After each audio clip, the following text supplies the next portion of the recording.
I live over in Mountain View. I'm going to sit back here and say I may be the stupid one or maybe asking a question. I still do not understand why we're holding, what this meeting is about.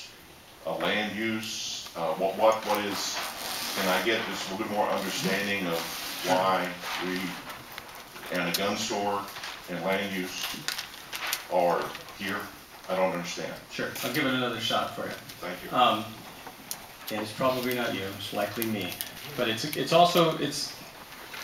we get our orders by the city council, we are told by the city council from a perspective of these long-term decisions, these long-range planning issues, they kind of set our table every year in January. Here are the study issues we want you to do. We have 4 of them to do this year. They ranked this study issue as one of the ones for us to work on. We take this study issue, and there's a study issue paper, and I'm going to put a link on it on the web page so you can see it. You can truly understand everything there is about it. And they say, this is what we want you to look at. And they basically want us to take a look at, should we have any kind of different permit requirements than what we do now?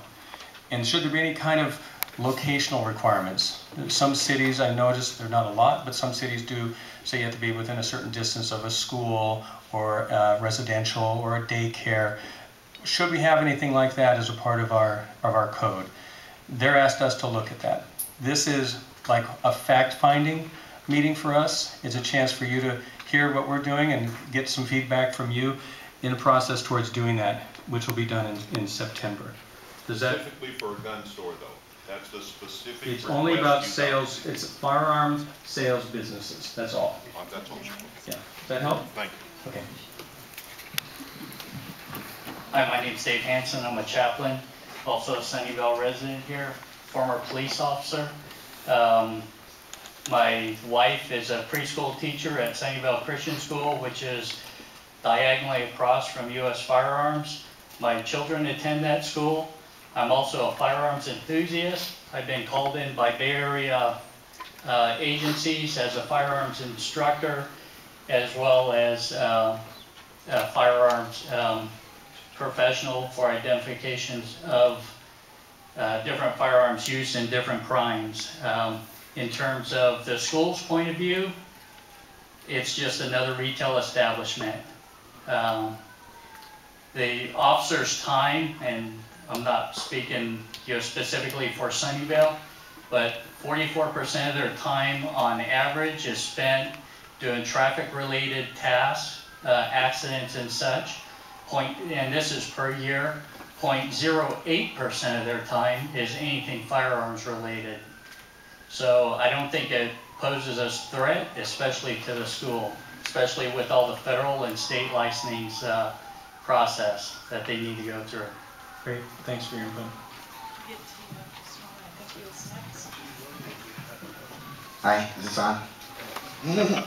Okay, I was just curious, how many people here are in support of the second? Can I stop you really quick? Yes, you may. Yeah, I don't want to get into an uncomfortable situation where some people are. Let's just keep your comments to the point to me, if you could. I appreciate that. Yeah, no, yeah, I was just curious how many people here were. I'm just kind of watching because I know there's a few. Yeah, but it's not important until we identify everybody. We're all here together to have one discussion. Oh yeah, no, I agree. I totally agree with that. And thank you so much for hosting such a good thing, and thank you for guiding the discussion so that it stays on point. Thank you. And actually, that was my only question because I don't actually see any anti-gunners. So thank you so much. Oh, Wolverines. Thank you. Yeah. Inside joke.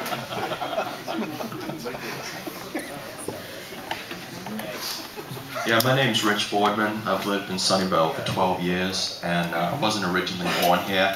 I come from a place where it's way more gun restrictive than here, and you know, you guys got a blessing in this town and this country to have something like that, and I think any time that you're gonna try and restrict that, it's a really slippery slope, and I don't think that's something you should go down.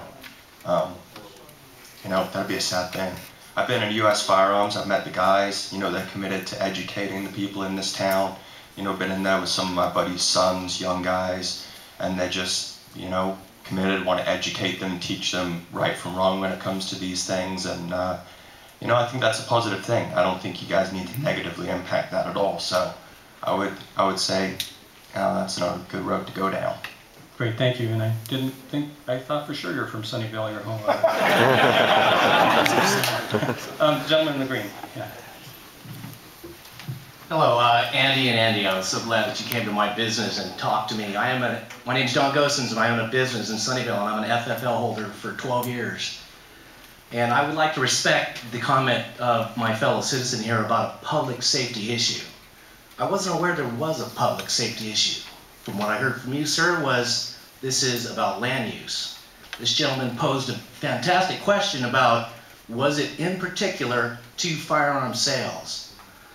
That was the case. But I never heard anybody talk about a public safety issue. My question is there a public safety issue? Thanks, Don. Thanks for coming. I'm not going to be able to give you the final answer right now, obviously, because that's what we're looking into. Anytime you do land use, you take into account all sorts of things, and public safety is always a concern in anything you look at. When we do look at gas stations and the sale of groceries from gas stations, you know, public safety is a big part of that. Can you see in? Can you see out? You know, they're magnets for people to come in, do the wrong thing, and get out of there. So we take that in consideration. That's part of a land use decision.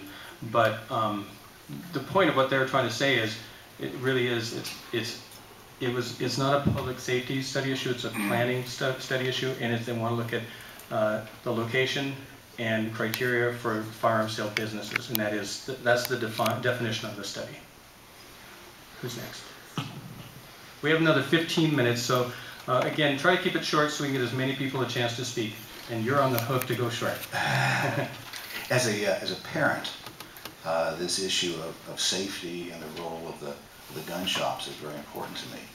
And since I think, as most of us know, the schools in general, particularly the public schools in this area, do not offer any safety orientation toward firearms for our children. That role of safety and firearm awareness really falls back on some other entity other than the schools.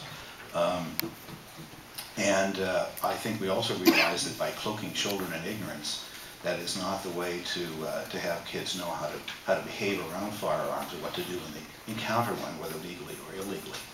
And I'd like to since this is an issue of land use and location to schools and so forth, probably the premier origin of gun safety and gun awareness, particularly we think about an education of children, are the gun stores. They're the ones offering safety and safety classes. They're orienting not only adults, but kids in how to handle a gun safely. That's, of course, the parent's role, ultimately.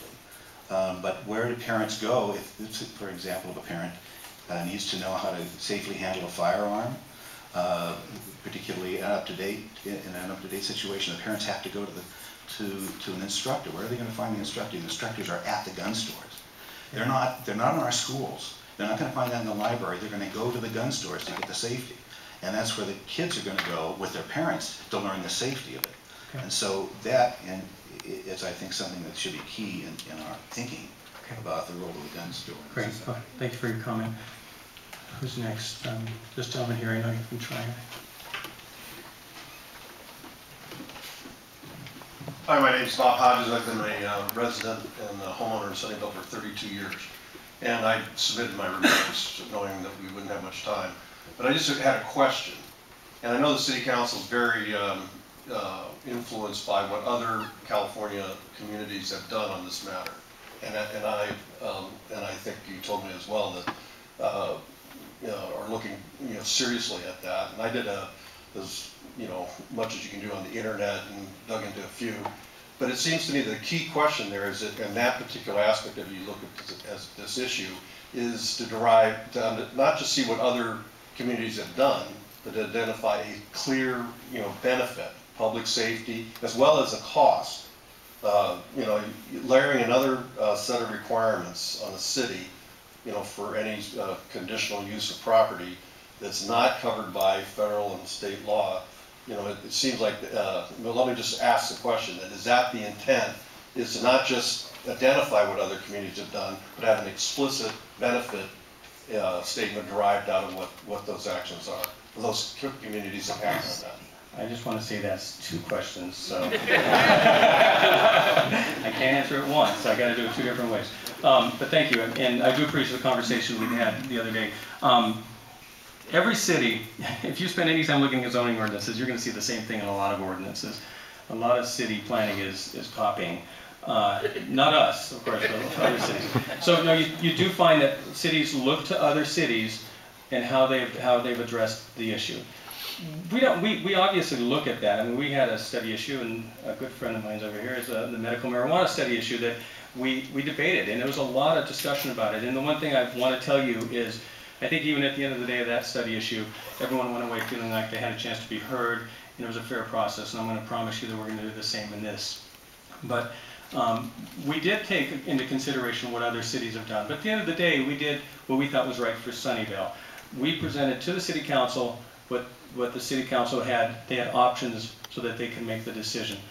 But I have done a lot of research. I know I've shared some of it with some other folks, and you'll eventually see that. It shows every city in the county of Santa Clara and other cities elsewhere what their requirements are, both for firearm sales and also home occupation firearm sales.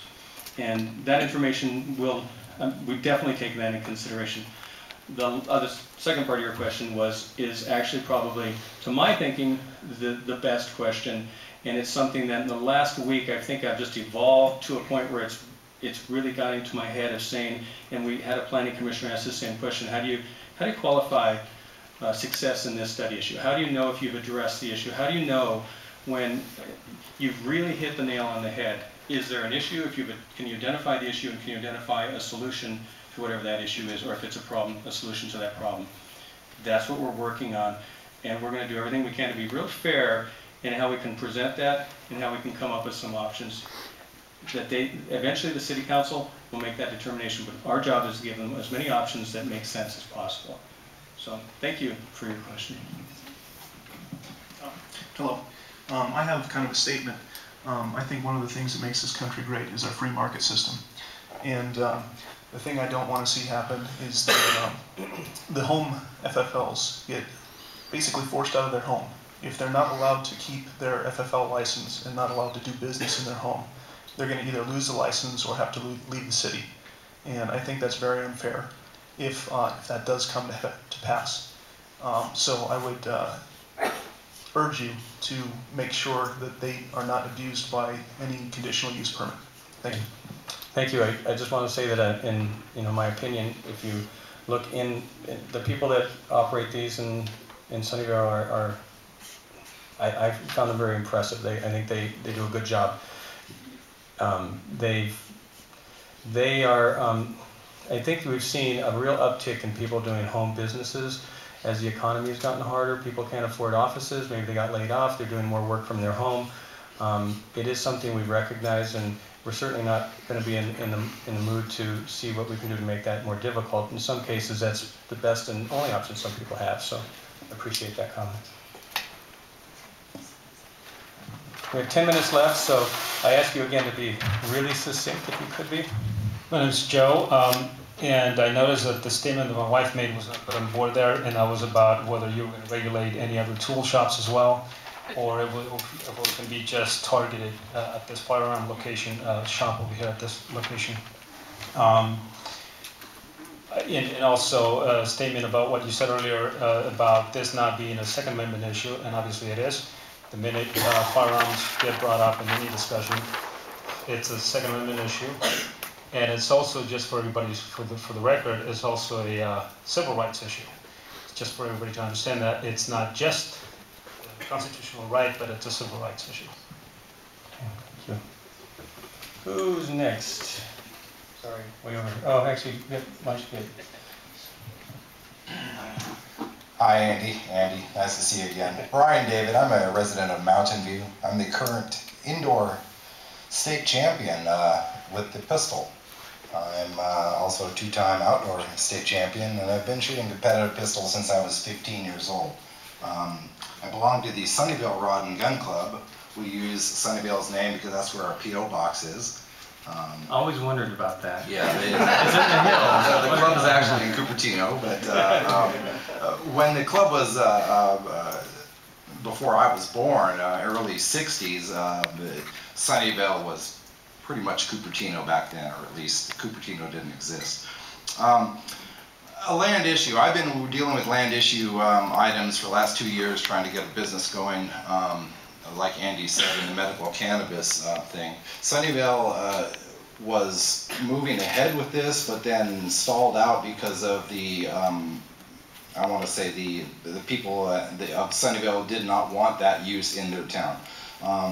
That's not what I don't think Andy's trying to do, is prevent guns from being in Sunnyvale, but to figure out where to put them. My question is, why are we even doing this? I think somebody asked that already. What provoked this? Is it a handful of residents, or is it a large law enforcement issue or public safety issue? The question is, why do anything at all? I think there's always A, do this, B, do that, and then C, do nothing. I would say C, do nothing. And it's been this way for as long as Sunnyvale's been here, and 238 years here in America, so thank you. Thank you. There's somebody over here. Next week.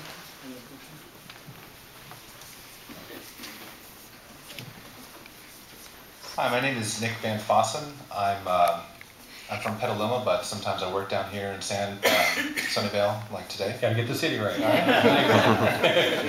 All right. Law enforcement officers are common customers of gun stores, probably a much higher percentage than most other businesses. Is the inherent enhanced police presence at gun stores being taken in consideration with the public safety aspect of the study?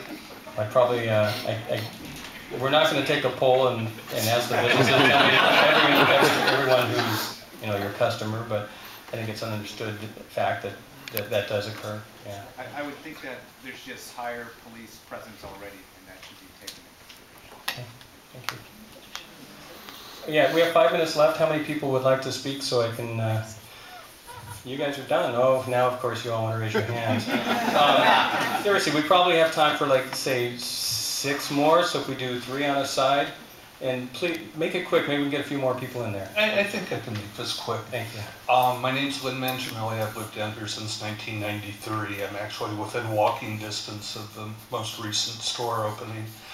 The point I want to make is a little bit of a follow-up on what I've heard some other people say about the community value of having a gun shop in terms of being able to explain to citizens what are the appropriate laws and how people can comply with them, how they can bring children in and gain education. The point I want to get across in this is, don't ghettoize gun stores. You want them to be accessible to people, that they would feel comfortable bringing their children in, that they would feel comfortable going there to window shop or to chat with the people there. And so just that little area. Okay. Please don't ghettoize them. Thank you. David O'Brien, Sunnyvale homeowner. I live near the gun store from Mary. I've got no problem with it in my backyard.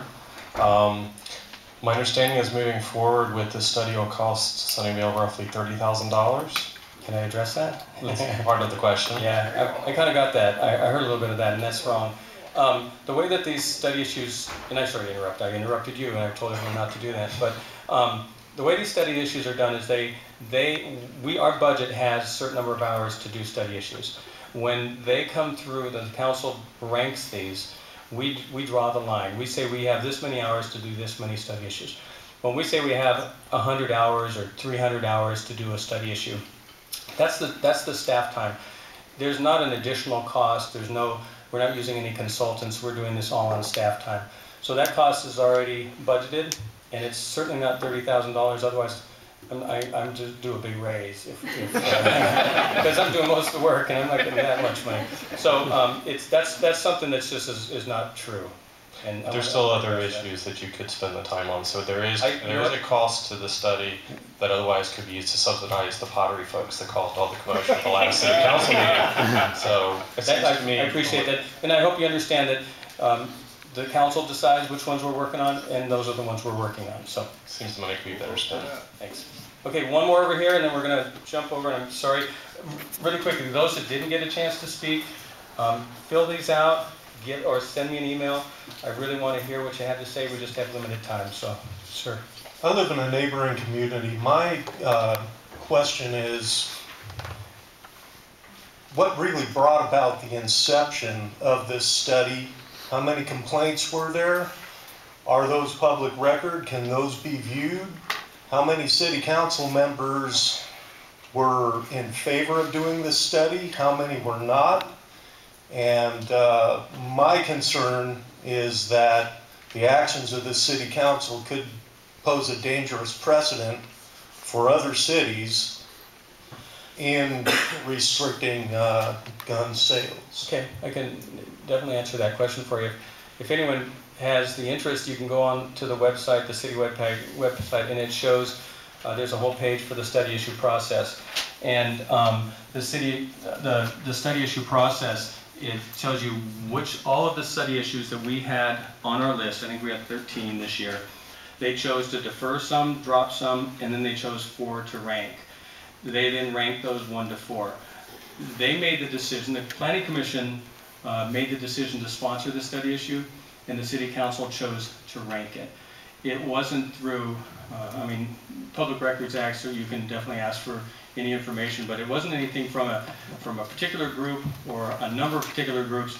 It came through the normal process of how we do things, which is when the Planning Commission, if they say let's sponsor a study issue, they get a chance to vote if they want to do that, and if so, it gets on the list, and the City Council gets a chance to then vote on that if they want to do it or if they don't want to do it. In this case, it did come up 4 out of the 4 that they had to do. So,